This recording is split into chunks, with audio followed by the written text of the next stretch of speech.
Salut, ça va? Bienvenue dans la première partie des chroniques de Villepinte. Ouais, avant on faisait 4 magazines, maintenant on en fait 8 en tout. 2 par jour de convention, bam.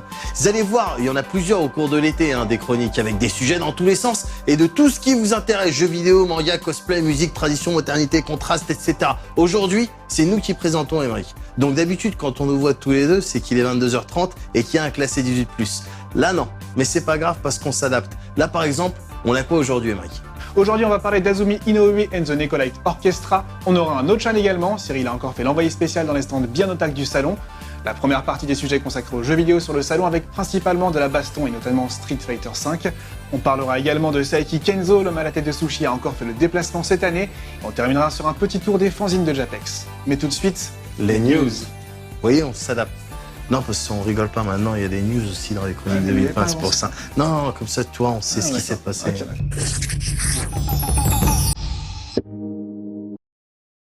Jeudi, premier jour du salon, mais pas forcément le moins fréquenté.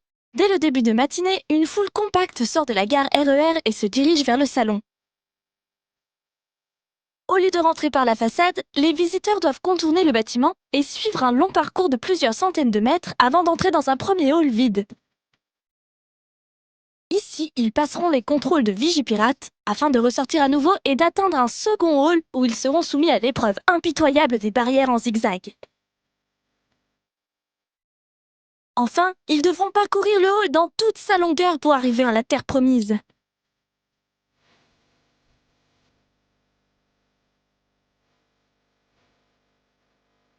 Première surprise, tous les noms des salles ont été changés. La scène principale devient la scène Ichigo, le JE Live House est rebaptisé scène Karasu, la scène jeux vidéo devient Take, la scène Japan Expo prend le nom de Yuzu et ainsi de suite.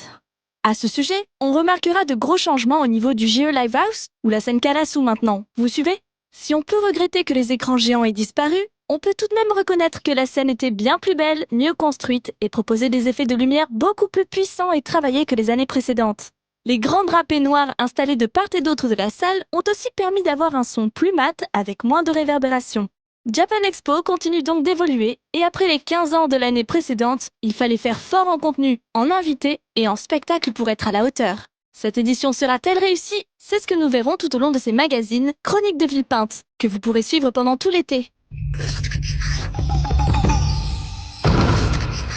Le même jour, à des milliers de kilomètres du salon, Iwata Satoru se bat contre une tumeur et ses complications, qui l'emporteront malheureusement quelques jours plus tard, le 11 juillet 2015, à l'âge de 55 ans. Figure historique de Nintendo aux côtés de Yamauchi Hiroshi et Miyamoto Shigeru, Iwata en était président depuis 2002, date à partir de laquelle il a œuvré à la reconstruction complète de l'entreprise, de ses produits et de son image. À l'origine de consoles comme la DS ou la Wii, et donc de l'impact énorme qu'elles ont eu sur le jeu vidéo en règle générale, c'est également lui qui a fait entrer Nintendo dans une nouvelle ère de communication avec l'installation des Nintendo Direct ou des Iwata Asks. Dans ces longues sessions d'entretien avec différents développeurs, subsistaient encore clairement les contours du passé d'Iwata, qui avait commencé sa carrière de programmeur chez HAL Laboratory, où il a pu travailler sur Balloon Fight, Earthbound ou la série Kirby. Technicien très doué, il tint notamment un rôle déterminant dans le développement de Pokémon version or et argent, en trouvant seul un moyen d'intégrer la région de Kanto dans les jeux. Une petite anecdote parmi les nombreux autres qui ressortent aujourd'hui. Alors que la présidence de Nintendo est temporairement assurée par Miyamoto Shigeru et Takeda Genyo, et que le monde du jeu vidéo s'attache à rendre l'hommage qu'il mérite à un homme qui se décrivait lui-même comme président de titre, développeur de métier et joueur dans l'âme.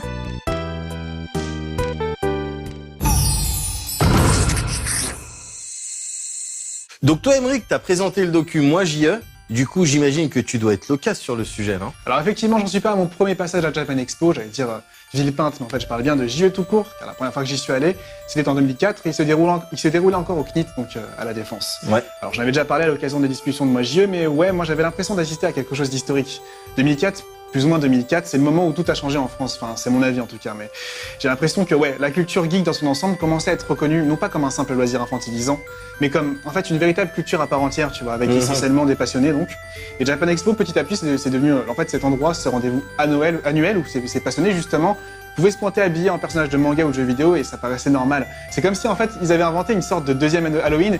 Et je me demande d'ailleurs si à Paris en fait dans les RER on trouve pas plus de gens déguisés lors de Japan Expo que Halloween en fait. Là, c'est pas impossible, c'est pas impossible parce qu'effectivement moi aussi je prends les transports et je suis entouré de cosplayers, mais du coup c'est agréable. Alors, pardon, nous on a une particularité ici, Émeric, c'est qu'on aime bien les musiques. Ah. Et ce qui est encore plus rare, c'est qu'on aime bien aussi les films d'animation. Et c'est ouf. C'est ouf parce que cette singularité, Émeric, me permet de lancer le prochain sujet. Inoue Azumi and the Nekolite Orchestra. Alors voilà, il y en a une, tu la connais parce qu'elle a chanté dans Mon voisin Totoro, donc vous aussi vous connaissez Mon voisin Totoro. Et les autres, bah tu les connais parce qu'ils commencent à être sérieusement connus quand même. On va regarder tout de suite le sujet qui leur est consacré. Azumi Inoue, s'il vous plaît. Vous la connaissez tous sans vraiment la connaître, car vous avez tous entendu sa voix à un moment ou à un autre. Inoue Azumi est en effet l'interprète de plusieurs chansons thèmes pour les films du studio Ghibli, et en particulier du Château dans le ciel et Mon voisin Totoro.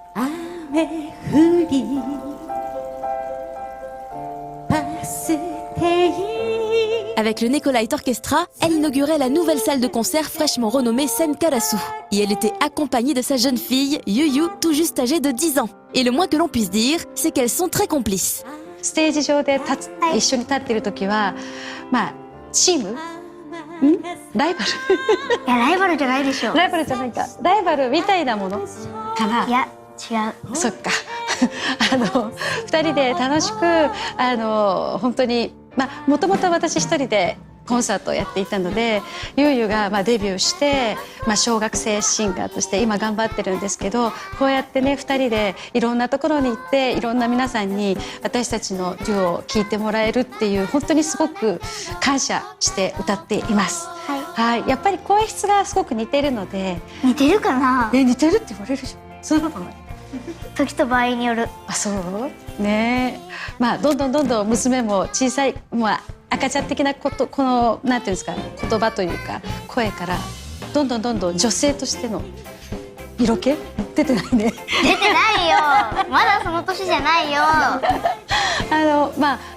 ね、どんどん本当にやっぱり声も変わってきているので、そういったことをコンサートの中でも感じることがすごくあるので、今回は日本じゃなくてこのフランスでどんな歌を歌ってくれるか、私自身もすごく楽しみです。はい。Et leurs prestations à deux étaient particulièrement sympathiques. Lors du concert, elles ont repris ensemble la chanson du film Pogno sur la falaise. La voix de Yuyu marchait très bien sur ce morceau en forme de comptine.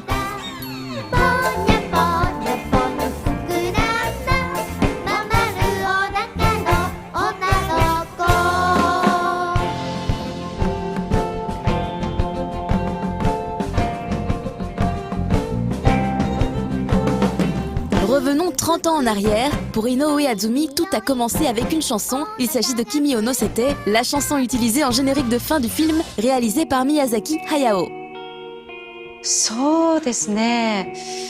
もともとアイドルデビューしたんですけども、なかなか売れず歌以外の仕事がすごく多かったんですけれども、こういった形で、3年後ですか、天空のショーラピュタの君を乗せてのオーディションがあって、それが本当にチャンスとなりました。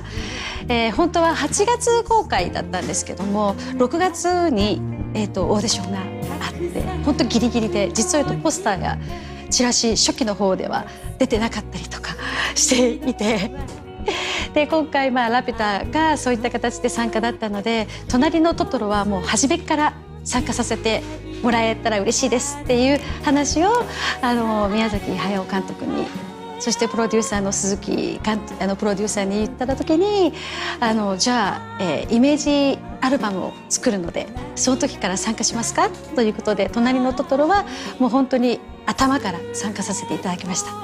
で隣のトトロは私が歌うのは決まってたんですけど、散歩は実を言うとデモテープなんですね。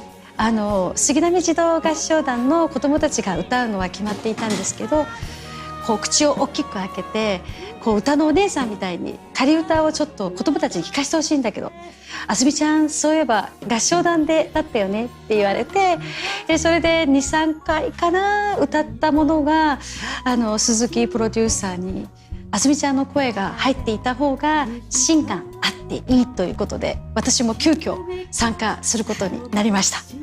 はい、すごくラッキーでした。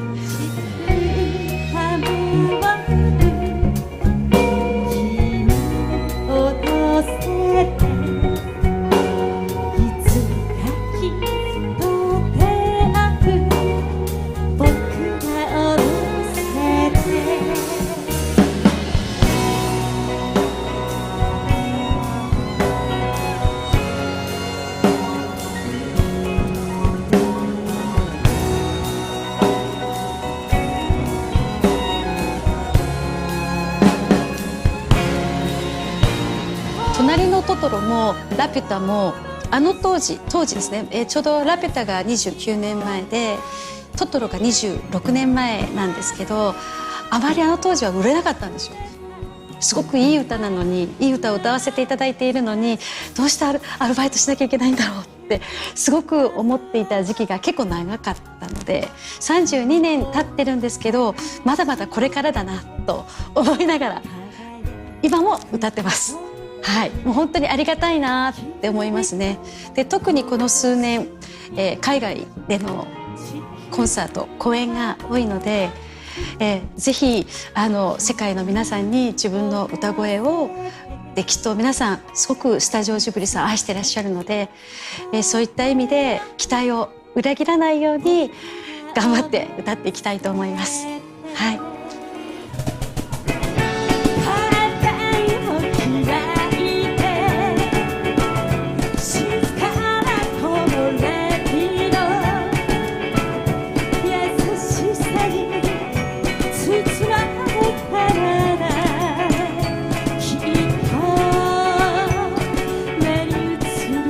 Mais l'attente fut longue avant de voir apparaître sur scène les têtes d'affiche de ce premier concert de la scène Karasu. En effet, Inoue Azumi et sa fille ne sont arrivés que pour les dernières chansons, ce qui est un peu surprenant et décevant si on s'attendait à les voir pendant presque 1 heure.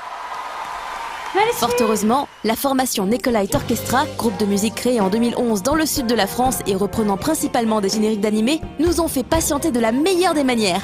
Pendant presque 35 minutes, les 8 membres aux perruques bleues ont fait voyager les milliers de personnes présentes dans la salle.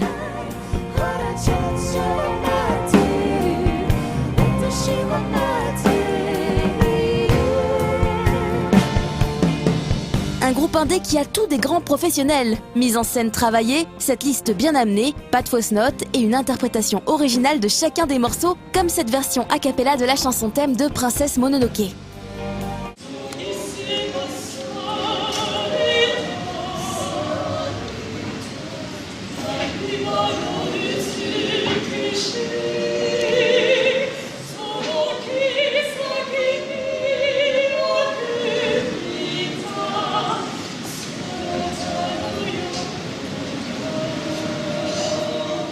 Un groupe à suivre de près. Mais revenons-en à notre duo mère-fille. Si en France, c'est assez rare de voir de jeunes enfants faire carrière dans le showbiz, au Japon, c'est beaucoup plus courant. Mais n'allez pas imaginer qu'elle a été obligée de suivre les traces de sa mère. よくそうやって言われるんですけど、そういうことは全然なくて、好きなことをね伸ばしてもらえればいいなと思ってたんですけど、やっぱり私、彼女がお腹に8ヶ月までいるまでコンサートを全国回っていたんですね。ですからやっぱりお腹の中で聞いてたんですかね。あとやっぱりコンサート実は私2ヶ月、産んでから2ヶ月でもう復帰したんですけれども、レコーディングだとかコンサートを始めたんですね。ですからやっぱり結構彼女が赤ちゃんの時から自分が歌っている姿をずっと袖の方から見ていたので、歌手になりたいなって思ってくれたのかもしれないですよね。なんか歌はずっと歌い続けていきたいので、歌手っていう夢はそのままずっと残しておいて、でもずっと歌だけじゃずっと残って生きられないのでモデルとか女優とかも一回やってみたいです。本当お母さんの教育が素晴らしいですね。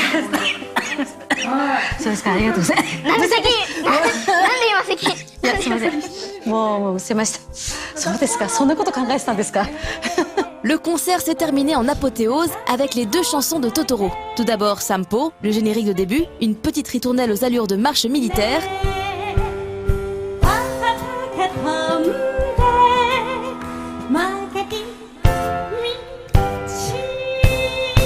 Puis Tonali no Totoro, le générique de fin, sûrement la chanson la plus connue du répertoire de Inoue Azumi. Et pour l'occasion, Yu et sa mère portaient toutes deux des perruques pour faire honneur au Nicolite Orchestra qui les accompagnait.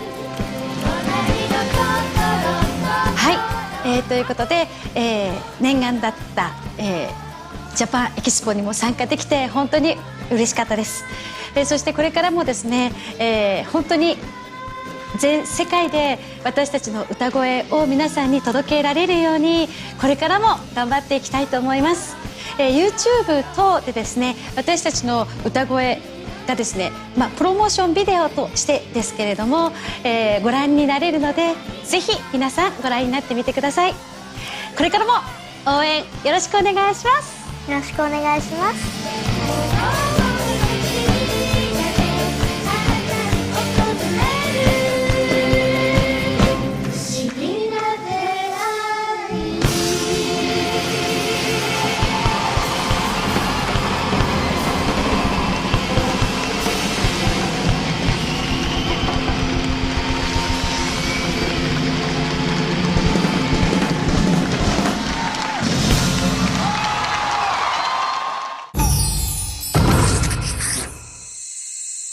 Alors moi maintenant, Émeric, j'ai envie de parler de ma relation avec Japex parce que si je raconte pas de bêtises, une des premières fois, voire la première fois où j'y suis allé en fait, et là attention parce que révélation, donc attention les téléspectateurs, c'était pour le tournage du Geeks Life spécial Japan Expo. Alors je sais pas si tu as eu l'occasion de le voir, tu jettes un œil à Noko si tu as l'occasion. Vous savez Geeks Life, hein, c'est le truc que Nico Robin a créé et dans lequel je jouais. Mal, je jouais très mal. J'ai revu, je jouais très mal. Il y a eu un moment où tu jouais mal. Ah oui, il y a eu un moment où je jouais mal. J'ai revu cet épisode en particulier récemment, et puis plus d'autres aussi que j'ai eu. Et donc je jouais très mal. C'est marrant de me voir avec un acting aussi pourri. Et dans cet épisode, à un moment donné, il y a un jeune qui vient me solliciter. Et moi je fais genre, je crois qu'il veut un autographe et tout. Mais en fait, non, en fait c'était un stagiaire d'Alex. Si mes souvenirs sont bons, il dit non, j'en fais, je suis stagiaire. Enfin là, je vous pète un peu la chute, mais c'est pas grave parce qu'honnêtement, c'était pas très bien. Bref, à chaque fois maintenant du coup que je vais là-bas et que je signe un truc, n'importe quoi, sur un No Life Story ou sur quoi, ou que je prends une photo, il y a toujours une petite partie de moi qui pense à cette scène-là où je jouais mal et il y a un mec qui venait me voir et puis je faisais genre. Et du coup là, tu vois, j'ai la nostalgie qui s'installe. Du coup, si ça ne dérange pas, on va vite lancer notre chaîne.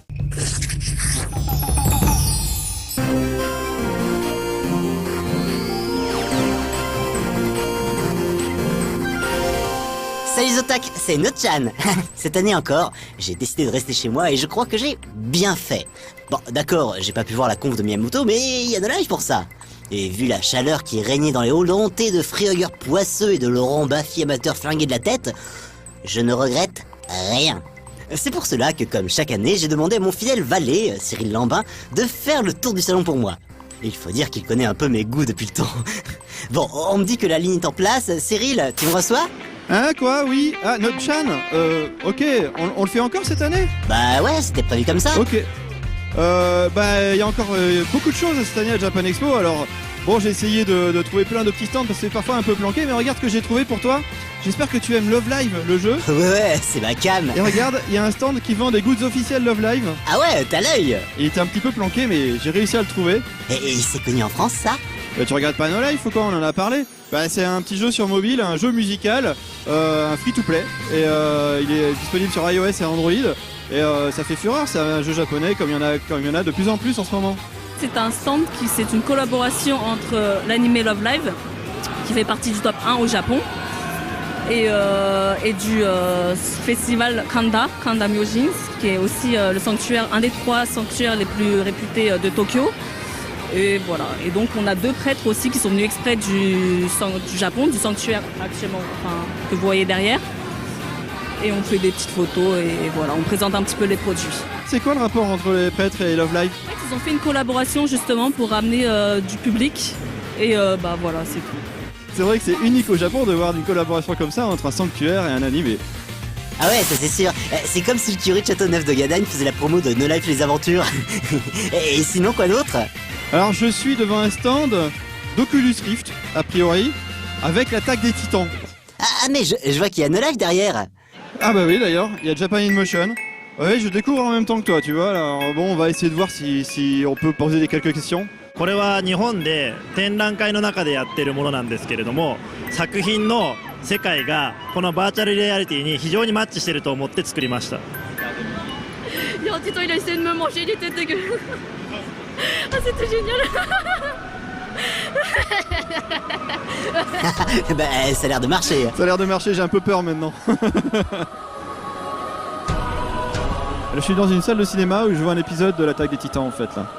Ok, alors l'Oculus Rift ça marche pas mal du tout, hein. C'est la première fois que j'essaye. Oh là là, c'est impressionnant, ça marche super bien.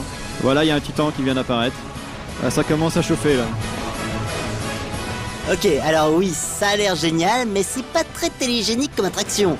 Alors, en fait, c'est un épisode de l'animé vu de l'intérieur. Tu pourrais nous trouver un stand plus visuel, avec plus de couleurs, je sais pas, comme ça, voilà. Tu es où là, Cyril? On se trouve toujours dans le hall 5 parce qu'il y a beaucoup de choses dans le hall 5 cette année. Et là, c'est un stand qu'on ne peut pas rater, c'est un stand Hello Kitty. Donc j'imagine que c'est un stand Sanrio. Donc a priori, Hello Kitty Café, on peut manger, il y a des idoles, il y a des goods, il y a des choses.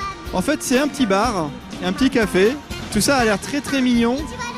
J'avoue que les onigiri me donnent faim. C'est un stand pour promouvoir la marque Hello Kitty, enfin le personnage Hello Kitty, et quelques objets traditionnels, par exemple il y a de la poterie, c'est des objets traditionnels mais customisés à la mode Hello Kitty quoi. C'est super beau ça, ça c'est très beau, c'est en plus là pour le coup c'est vraiment typiquement japonais, et c'est le genre de choses que toujours agréable de ramener du Japon, un petit goût à la fois traditionnel et en plus kawaii. Donc plein de choses. Mais Cyril, c'est quoi ça? Ça a l'air d'être un robot idol a priori. Voilà, on tombe sur beaucoup de choses un peu par hasard à Japan Expo, bah regarde. Un robot idol, tout ce que j'aime. Bah si t'étais venu Nochan, t'aurais peut-être dû lui faire un petit coucou. Mais voilà, mais alors, tu la vois qu'en image. Bon, les mouvements ne sont pas encore hyper fluides et le robot ne peut pas se tenir debout tout seul, mais l'initiative est vraiment sympa. Tiens, pendant ce temps, on dirait que Cyril nous a dégoté de la figurine. Bah là, de toute façon, c'est difficile de les rater puisqu'ils sont sur l'allée principale à côté de l'entrée. Et Cosmic Group et Tamashii Nations, donc en fait, j'imagine que c'est une collaboration encore. Ah, regarde, on voit que c'est du SH Filiarts. Jean-Marc nous en parle souvent dans son émission. Oui, et Jean-Marc me disait justement, il n'y a pas longtemps, que la mode en ce moment, c'est les FX. Et par exemple, cette petite bout d'énergie là, que Naruto est en train de lancer une attaque. Et alors là, on parlait de FX et on voit juste un truc mais fantastique. Une attaque, mais juste magique. Ah ouais, quand même hein.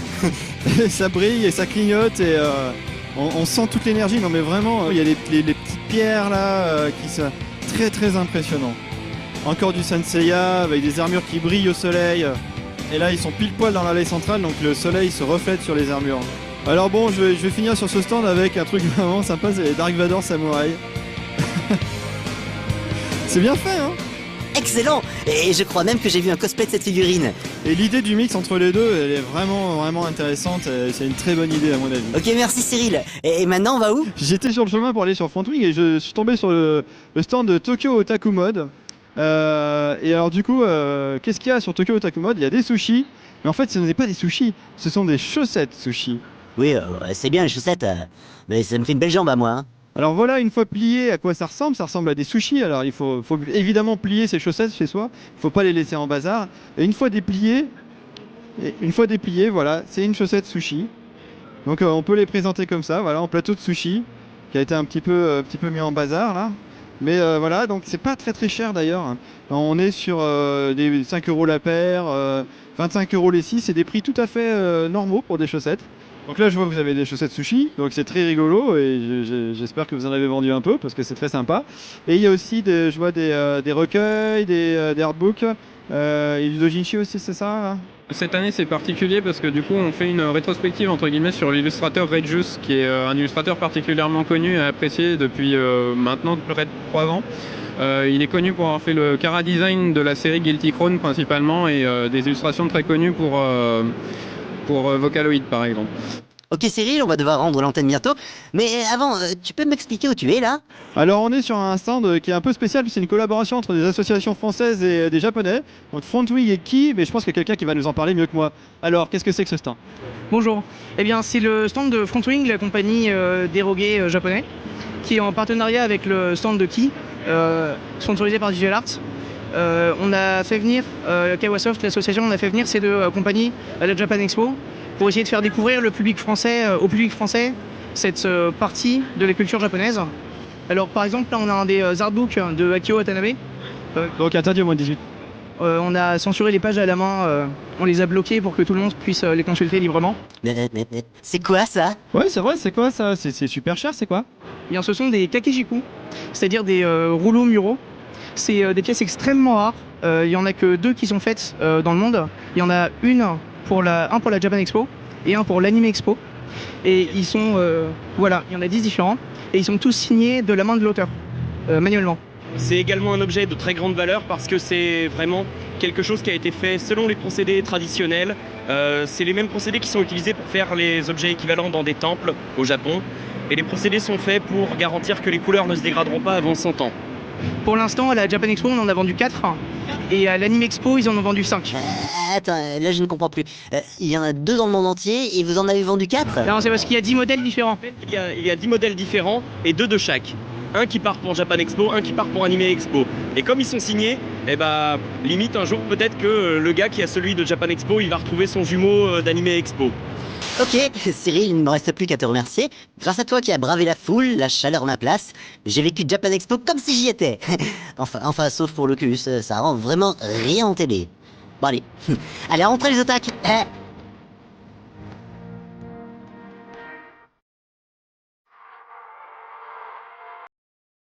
Merci pour ces années de bonheur. Voilà. Est-ce que tu veux parler à notre chaîne? Je veux bien, oui. Pourquoi pas? Comment ça va? Comment ça se passe à Japan Expo? Super bien, première Japan Expo. Ça fait longtemps que je regarde pas de live parce que bon, la télé, tout ça, je regarde plus trop, mais des années de bonheur vraiment. Merci. Merci pour tout ce que vous avez fait. C'est très bien, mais est-ce que tu as vu des stands bien otaku à me conseiller sur le salon? Des stands bien otaku? Je sais pas si je peux les dire parce qu'ils sont pas très pour les enfants certains, mais là ils font un petit peu limite, mais bon. Ah, ça me dérange pas. Ça dérange pas? Surtout par là, il y a plein d'oreillers et de couvertures pour...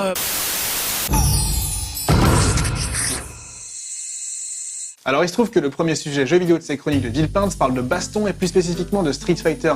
Une licence qu'on n'aime pas beaucoup à la rédac, n'est-ce pas Médoc? Ouais, non, c'est clair, Street c'est juste une religion en fait au boulot. Donc ouais, il se trouve qu'on a pu mettre la main sur Street Fighter 5 et mes impressions, je crois que le jour où j'aurai le jeu pour de vrai, il est fort probable que ce soit mon dernier jour de vie sociale. Il n'y a qu'un seul jeu qui arrive à me faire jouer de non-stop de 20h à 4h du matin et c'est évidemment Street Fighter. Et je crois que ta Chun-Li est bien placée pour connaître ma passion Street Fighter. Ah, ma Chun-Li, effectivement, elle est bien placée. Ouais. Alors, moi, parler de Street, ça me fait penser, en fait, à mon tout premier tournoi non officiel de Street Fighter 2, en l'occurrence, parce que le 1, je sais même plus si tu pouvais jouer à 2. En tout cas, ce qui est sûr, c'est que le 2, je l'ai dosé.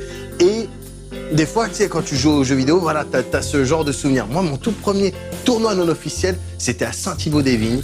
C'était, c'est dans le 77, évidemment. C'était un tournoi où je jouais contre, il y avait uniquement, je dis pas ça pour rigoler, il y avait uniquement des grands noirs, des grands noirs, qui jouaient super bien. C'était des potes à moi, enfin, il y a une grosse partie, c'était des potes à moi, d'autres que je connaissais pas du tout, mais qui étaient à fond dans Street. Et moi, j'étais là, avec ma Chun-Li. Je devais avoir genre 12-13 piges, c'est-à-dire, vraiment peu de temps après la sortie du jeu, je crois, sur Super NES ou une connerie comme ça. Donc vraiment, et j'avais ma Chun-Li. Donc voilà, mon amour pour Chun-Li, il date de cette époque. C'est pas parce qu'elle est trop forte. C'est pas parce qu'elle est trop forte. Non, si des fois on entend Moguri dire oh, dans 3.3 tu prends Chun-Li parce qu'elle est cheatée. Non, c'est mon amour. Et donc, c'était mon premier tournoi, j'avais joué, que j'avais gagné évidemment. Ah, bien sûr. Et du coup, après le tournoi, j'en avais profité pour faire une petite démo, petite perf. Tu vois, à la Dame quand il est sur scène, quand elle est sur scène et qu'elle fait des trucs. Bah là, j'avais joué en l'occurrence en regardant un miroir à l'envers. J'étais comme ça, je regardais un miroir, l'écran, et j'avais battu avec Chun-Li encore. Donc voilà, c'était l'instant je me la flambe. Ouais, mais frime pas trop, moi aussi j'ai gagné des tournois de... je sais très bien. Mais ils prennent pas... En fait, ce qu'il faut retenir de ce plateau, c'est qu'ils prennent pas des touristes à No Life.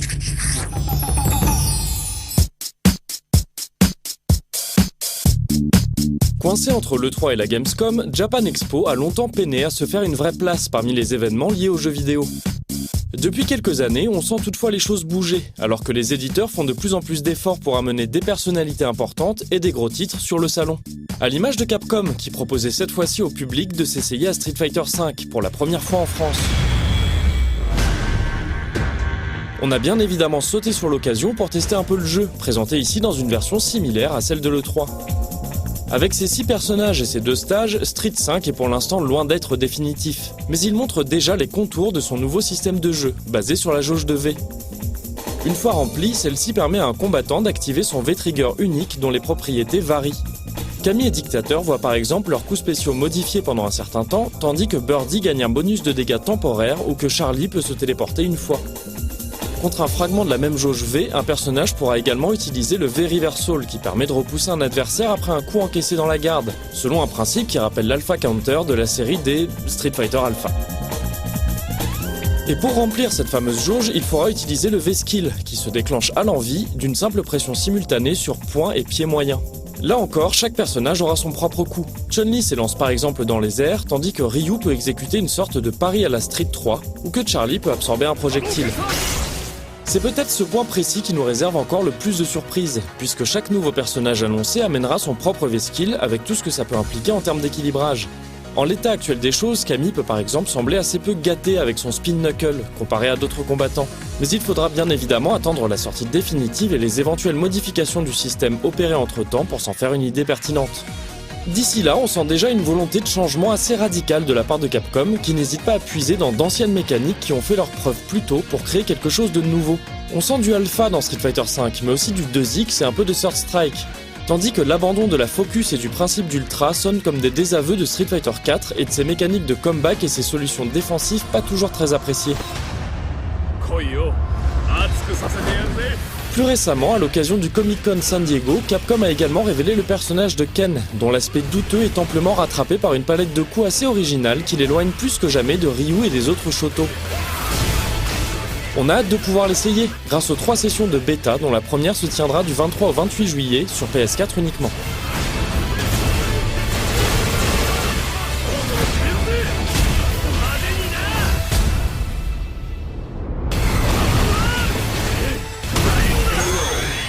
On reste dans le domaine de la baston, mais on quitte celui des gros blockbusters avec Last Fight, dont l'équipe de développement nous a fait le plaisir d'installer une borne jouable sur le stand No Life. On a donc pu tester sans se déplacer le jeu adapté de la bande dessinée Last Man de Bastien Vives, Balak et Michael Sanlaville. Et pour ne rien gâcher, nous étions accompagnés par Thomas et Trex, les 2 programmeurs sur le projet qui ne constituent pas la totalité de la team Last Fight, mais qui ont bien voulu nous présenter le jeu. Au moment de faire Last Man, Bastien voulait faire un jeu vidéo et il a décidé que Last Man serait la licence pour laquelle on fera un jeu vidéo, car elle correspond plus à un jeu vidéo que toutes les Paulina, le goût du chlore et voilà. Et du coup c'était sûr que ça allait être un jeu Last Man. La forme, on n'était pas sûr au début. On a beaucoup de fans de Street Fighter, donc ça allait s'approcher d'un jeu de combat. Et on a préféré aller vers un Power Stone pour toucher un public plus casual et les soirées en canapé à 4, voilà, avec tout le monde derrière le même écran et on se tape dessus et on s'éclate bien. Tu sautes, tu mets des coups, tu grabes des objets que tu utilises sur les autres. Il y a des attaques originales, des utilisations d'objets originales, ouais, c'est rigolo. Hein. On a des objets, on a des transformations et chaque personnage a des attaques spéciales, des combos et voilà. Ouais, bah effectivement, un feeling Power Stone avec les arènes à peu près de la même taille, des objets qu'on peut choper, qu'on peut soit attraper et balancer, soit directement balancer sur les ennemis, c'est-à-dire en appuyant sur la touche d'attaque. On a plusieurs arènes différentes qui vont un peu déterminer le style de jeu. Et par exemple, il y en a avec plus d'objets, il y en a avec des lance-missiles, il y en a avec des gants de boxe, il y en a avec des gros objets à se lancer, il y en a avec des potions qui nous rendent invisibles, ce genre d'objets, voilà. Et il y a un mode campagne à la Double Dragon où on joue soit Richard, soit Duke, et on va se battre en suivant une histoire pour sauver Tommy Katana. On va se battre contre tous les mutants. les uns après les autres dans leurs arènes respectives, avec des planches d'histoire dessinées par Bastien Vibès entre chaque arène. Et sinon j'ai l'impression qu'il y a des personnages qui sont originaux par rapport à Last Man. Dans la bande dessinée, donc dans l'univers de Last Man, dans Paxstone, il y a une société pharmaceutique qui veut lutter contre la drogue. Et donc ils ont fabriqué un jeu avec les deux stars de l'époque, Richard et Duke, qui sont deux grands boxeurs au top de leur forme et qui inspirent tous les jeunes. Et ils vont se battre donc contre que des personnages originaux qui n'existent pas dans Last Man pour sauver leur copine qui, elle, existe dans l'univers de Last Man.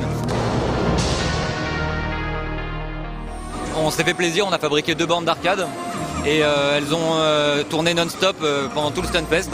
On a même dû le soir faire virer les gens pour corriger quelques bugs du jour au lendemain, vu que c'est la première fois qu'on montrait le jeu.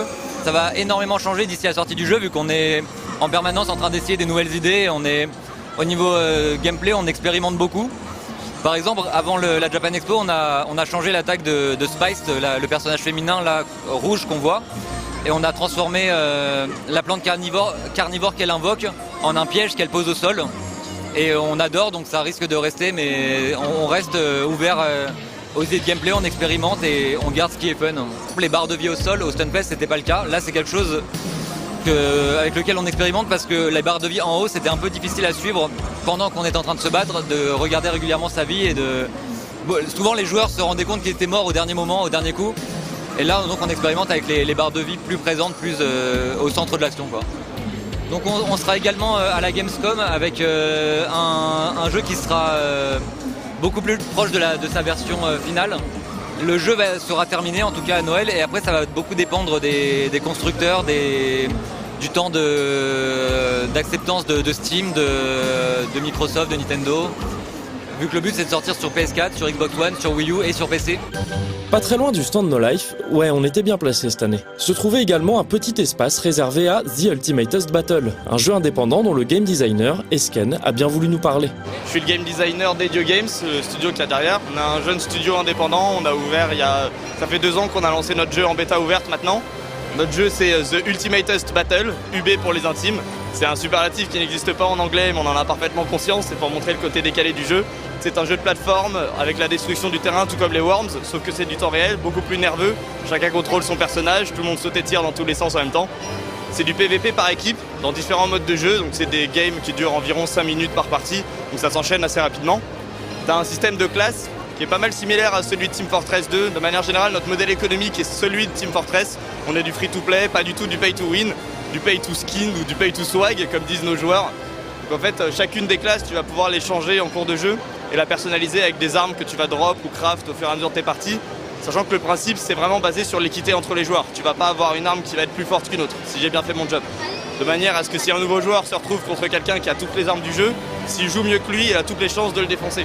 En gros, pour faire une phrase résumée, je dis souvent que c'est un melting pot entre, tu prends du Worms, du Super Smash, du Team Fortress 2 pour ceux qui connaissent, tu les mélanges avec un petit peu de RPG et beaucoup de what the fuck, et ça donne The Ultimatest Battle.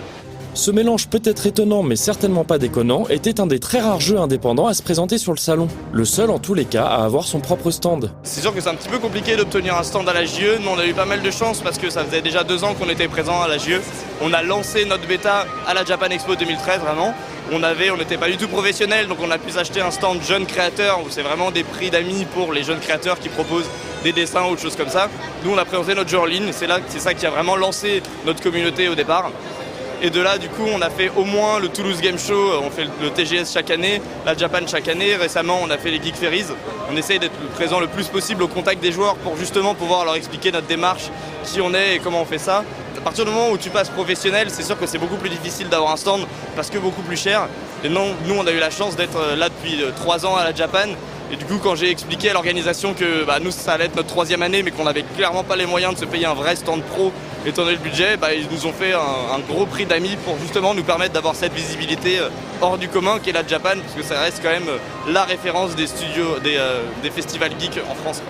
Si vous n'avez pas eu l'occasion de tester The Ultimatest Battle sur le salon, le jeu est donc actuellement disponible gratuitement en version bêta, en attendant sa sortie officielle prévue en début d'année prochaine. On espère avant ou courant début 2016 Parce qu'au final, notre statut de bêta, il est uniquement là parce qu'on ne va pas tester un contenu pendant longtemps en privé avant de le faire tester par la communauté. Là, typiquement, on a sorti les guildes, il y a l'équivalent, les casernes, l'équivalent de nos guildes, il y a 2 semaines environ. Et du coup, on l'a directement fait tester à la communauté, on l'a pas préparé dans notre coin, mais ça veut dire que lorsqu'on sortira de cette phase de bêta, il n'y aura pas du tout de remise à zéro des inventaires, des niveaux ou quoi que ce soit. Nos joueurs auront simplement le titre bêta-testeur en plus pour nous avoir aidé à tester le jeu pendant tout ce temps. Moins surprenant que les Power Stone-like et autres jeux indépendants, Bandai Namco était également présent sur le salon. Venu comme à l'accoutumée avec un grand stand qui faisait très judicieusement le pont entre le hall Japon et le hall jeux vidéo, l'éditeur a présenté ses gros titres de l'année, comme Dragon Ball Xenoverse ou encore J-Stars Victory vs Plus. Mais aussi ses jeux à venir, parmi lesquels figuraient les traditionnels nouveaux épisodes de Naruto Shippuden Ultimate Ninja Storm et One Piece Pirate Warriors, mais aussi Tekken 7, Project X Zone 2, Godzilla et Saint Seiya Soldier Souls. On vous reparlera d'ailleurs prochainement de ce dernier à travers une interview de son producteur Mito Ryo. D'ici là, tâchez d'affûter vos sens, et en particulier le 7e.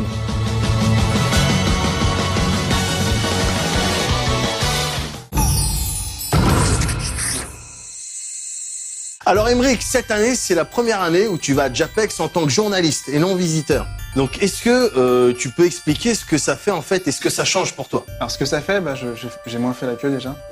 Ouais, j'imagine. Tu veux peut-être que je dise autre chose, je sais pas. Je sais pas. Non, en fait, donc, tu sais bien, ça fait 6 mois que je suis à la rédaction de No Life en tant que membre permanent, et mine de rien, en 6 mois, on a fait énormément de choses. Moi, j'ai fait des critiques, bien sûr, avec ma propre voix. Pour la première fois, c'est un truc que je voulais faire depuis super longtemps.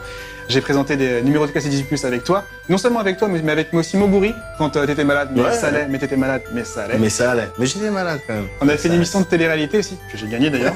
Et il y avait quelques cascades sans effets spéciaux au niveau du lancement de manettes, je sais pas si tu te rappelles. Alors on a fait des directs aussi. Enfin bon, tout ça pour dire qu'on a fait beaucoup de choses en 6 mois et mine de rien, je suis passé pas mal de fois à l'antenne. Et il se trouve que là, en tant que journaliste, j'avais déjà un badge qui me permettait donc de passer un petit peu certaines queues. Et il se trouve qu'on m'a reconnu aussi. C'est la première fois que ça m'arrivait. Parce que moi, donc du coup, j'allais à Japan Expo, j'étais un simple inconnu en fait. Et là, il y a certaines personnes qui m'ont reconnu et qui m'ont parlé de mon travail, qui m'ont même remercié, qui sont pris en photo avec Moguri, toi et moi. Et voilà. Et ça m'a fait vraiment chaud au cœur. Donc voilà, c'est ça la grande différence pour moi de cette année à Japan Expo. C'était ce contact avec. Et en partie, ce petit feeling. Alors, fais attention au début, c'est agréable. Et après, c'est comme c'est de la cam.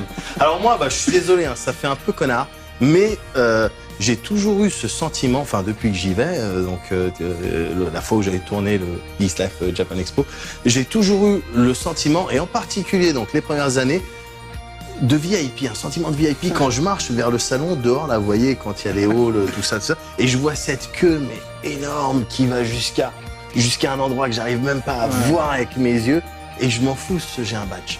Alors c'est con, c'est très très con, parce qu'en plus, avec ce badge, tu fais rien, t'as rien, c'est juste tu rentres, quoi. Enfin si, il y a longtemps, tu pouvais picoler gratos un petit peu, avec modération bien sûr, mais voilà, c'est tout ce que tu pouvais faire avec ce badge. On prend du plaisir là où on peut.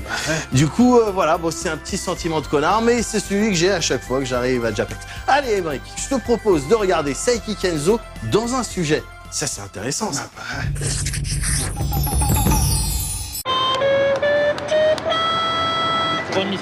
Tout comme l'année dernière, Saiki Kenzo avait pris un petit stand à Japan Expo. Son objectif, faire découvrir sa musique et plus généralement la new wave japonaise au public français. Miku and new Vocaloid Cyber Diva from Japan.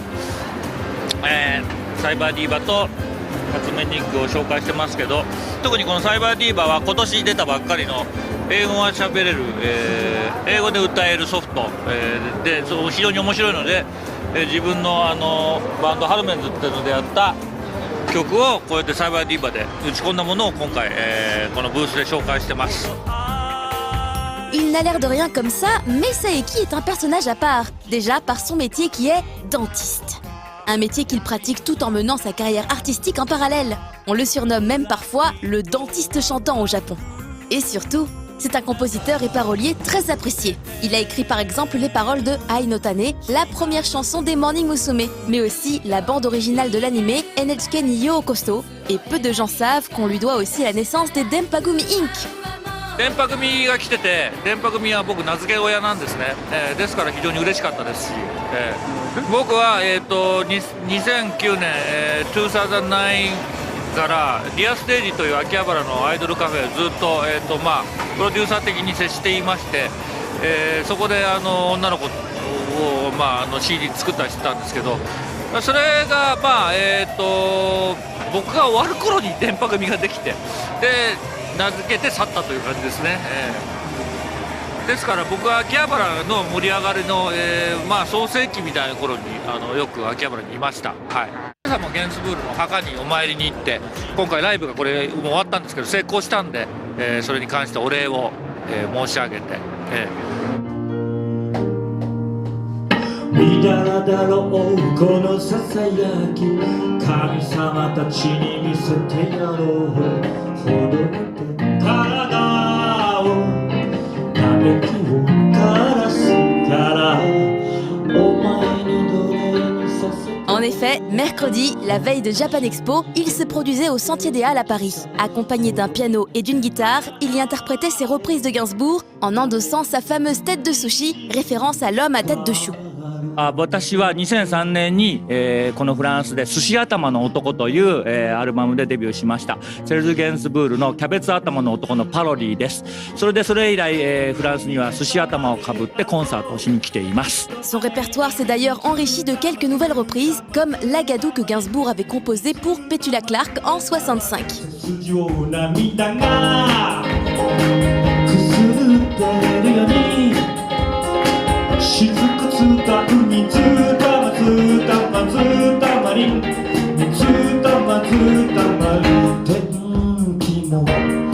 それはですね、ゲンズブールの歌が CD で手に入れやすくなって、僕らは聞いたことが実はなかったんですね、初期のものは。ジュテームとかはジュテームモノンプリュとか聞いてましたが、初期の、ポランスナデリラ、ル・ポランスナデリラとかシェーラ・イエイエとかかっこいい曲がたくさんあって、で全部 DJ ユース、その頃クラブシーンがすごく盛り上がっていて、それで、ゲンスブールがもうすごくかっこよくなったんですね。かっこよく聴けるようになったんです。それでカバーするようになりました。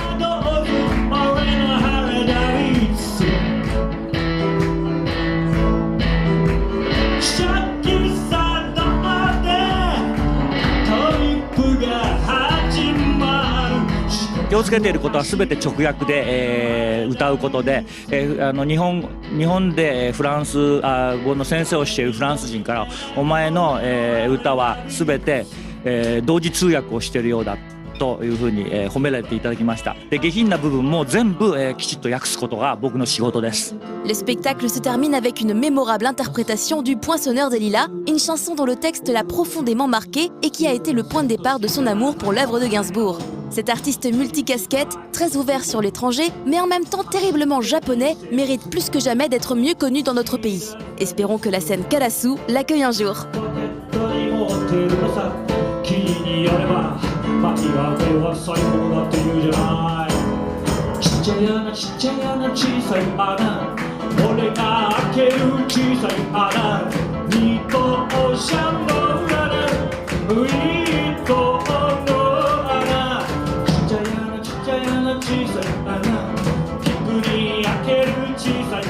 私は佐伯健三です。ゲンズブールの歌を日本で広めたり、あるいは日本で皆さんの好きなアニメの作詞をしたりしています。これからも僕の歌、オタクの人たちにも普通の人たちにも皆さんに聴いていただきたいんで、健三最強をお忘れなくどうかよろしくお願いいたします。Alors Aymeric, dans le plateau précédent, tu parlais du public et de cette jeunesse avec qui tu avais eu l'occasion d'échanger. Moi, je voulais juste, du coup, en profiter pour partager avec tout le monde mon best moment ever de tous mes Japan Expo. Alors, c'était pendant un Marcus contre le reste des gens, là, contre le reste du monde. Je crois que ça se fritait sur Mortal Kombat, je sais plus. Mais en tout cas, j'étais un guest. Tu sais, ils faisaient monter les guests, entre autres, de la chaîne. Et moi, j'en faisais partie. Et quand on m'a annoncé, là, je suis arrivé comme ça, j'ai levé les bras et tout. Et j'ai entendu les gens, quand ils m'ont eu, j'ai entendu les gens gueuler. Médoc. Alors, c'était rien, ça a duré genre même pas 3 ou 4 secondes, c'était rien du tout. Mais à l'intérieur, j'étais ouf. Heureusement que je portais un Bermuda tight, près du corps. parce qu'on aurait vu que j'étais trop content. Voilà. Et toi, Émeric, donne-moi donc ton best souvenir ever d'un Japan Expo. Alors, est-ce que je peux en dire 2 d'un coup? Vas-y. Alors, en fait, mon anecdote, elle est un petit peu plus récente, elle est un petit peu plus courte aussi. Il se trouve que donc à cette édition de Japan Expo, les invités c'était Miyamoto et Ken Akamatsu. Et donc, j'ai pu rencontrer Shigeru Miyamoto. Est-ce que tu sais qui c'est, Shigeru Miyamoto? Donkey Kong, Mario, Zelda. Est-ce que ça te dit quelque chose? Ça m'évoque. Bon, en fait, c'est toute ma vie de jeux vidéo, toute ma vie de joueur en fait. Et je pensais pas que mon métier m'amènerait un jour à le rencontrer. Je l'ai pas rencontré, enfin, j'ai assisté à la masterclass qu'il a faite. Donc voilà, ça c'était un super souvenir. Vraiment, c'était émouvant de le voir pour de vrai, quoi. Et Akamatsu, donc je savais pas que t'étais dans ces délires. Ah bah Lovina, Negima et Yuko Holder, complètement. Tu sais qui c'est Ken Akamatsu pour moi en fait? Si tu veux, cette personne, si elle n'existait pas, j'aurais les moyens de m'acheter un 3 pièces à Paris. Ah ouais, d'accord, parce que t'as claqué toutes tes thunes. Je suis très fan de lui, donc j'ai pu aider Manu à faire l'interview de Ken Akamatsu. Donc j'ai pu... du coup, par contre, là, je l'ai vraiment rencontré, il était à 2 mètres de moi, et c'était vraiment un plaisir immense, voilà, de voir cette personne, quoi. Bah ouais, alors c'est marrant, parce qu'en parlant d'Akamatsu, moi je connais un mec qui collectionne les meufs de son âge. Voilà. Hey, mortel, on regarde maintenant le sujet consacré aux fanzines.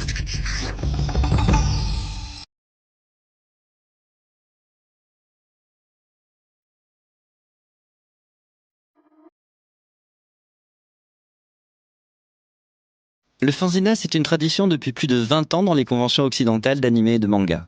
Japan Expo ne fait pas exception, et cette année encore une grande partie du salon leur était réservée.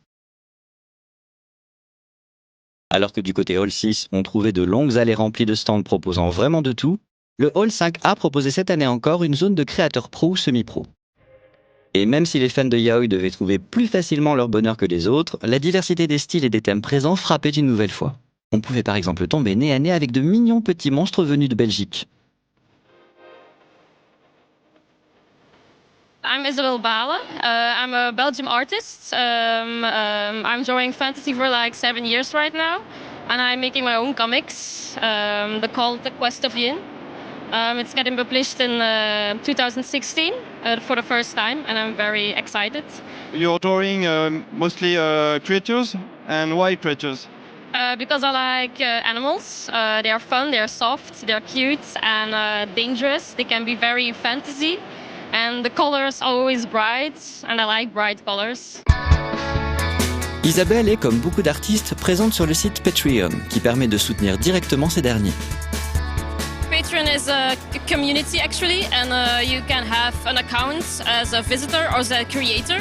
And visitors can support a creator each month or each week or each 2 weeks by donating a certain amount, and when you donate $1 or $2, $3, you unlock a certain content like PSD files, high resolution files, the comic, 1 page each week or 2 pages each week, and stuff like that.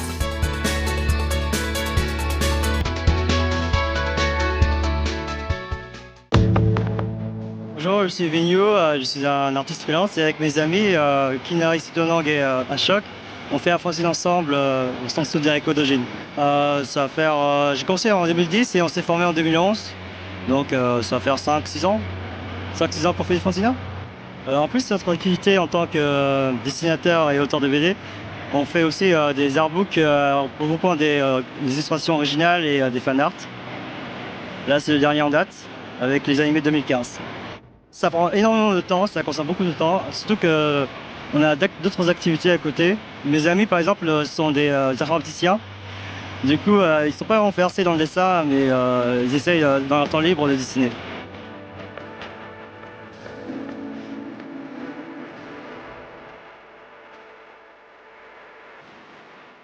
Je suis Eternales, une artiste freelance. Je dessine depuis plus de 10 ans. Donc, selon la Japan Expo, j'ai commencé qu'en 2008. Dans les salons, je vends plutôt du fan art, mais sinon, je fais beaucoup aussi d'originaux, mais c'est plutôt sur Internet. Et le fan art, mon fan art préféré, enfin, ma série préférée pour l'instant, c'est Tokyo Ghoul. Donc voilà, c'est pour ça qu'il y a beaucoup de posters de Tokyo Ghoul. La plupart des fan art que je fais, c'est que des séries que j'aime bien, comme Kuroko no Basket.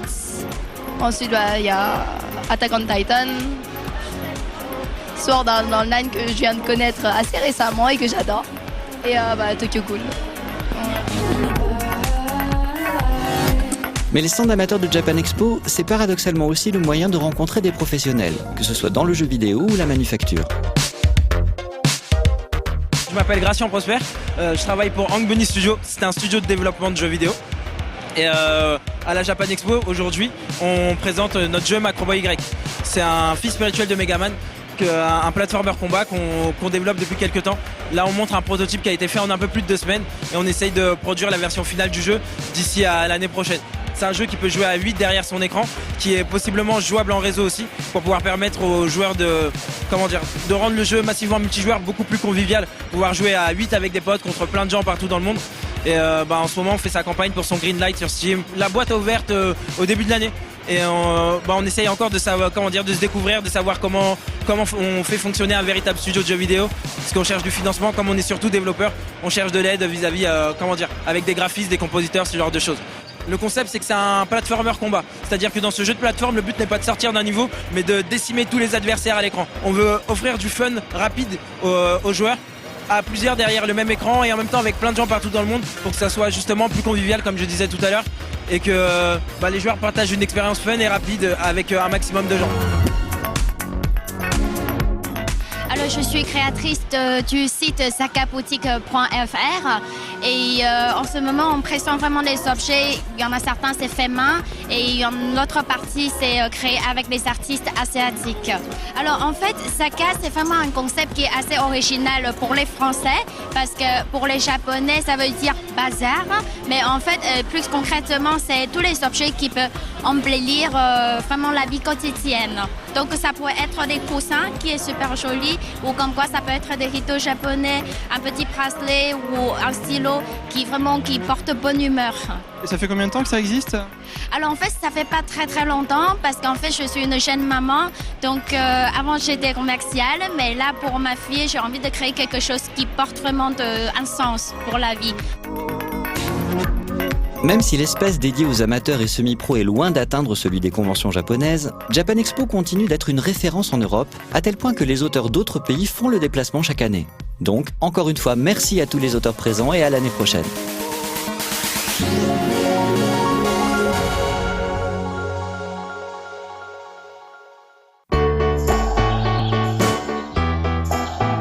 Voilà, c'est la fin de cette première partie des Chroniques de Villepinte. Merci Émeric d'avoir présenté ça avec moi, ça fait plaisir. Merci à vous de nous avoir suivis, ça fait plaisir aussi. N'oubliez pas, vous aurez des chroniques tout au long de cet été, 7 autres chroniques. Donc checkez le site et Noco de temps à autre. Bonnes vacances pour ceux qui en prennent, abonnez-vous et hydratez-vous aussi.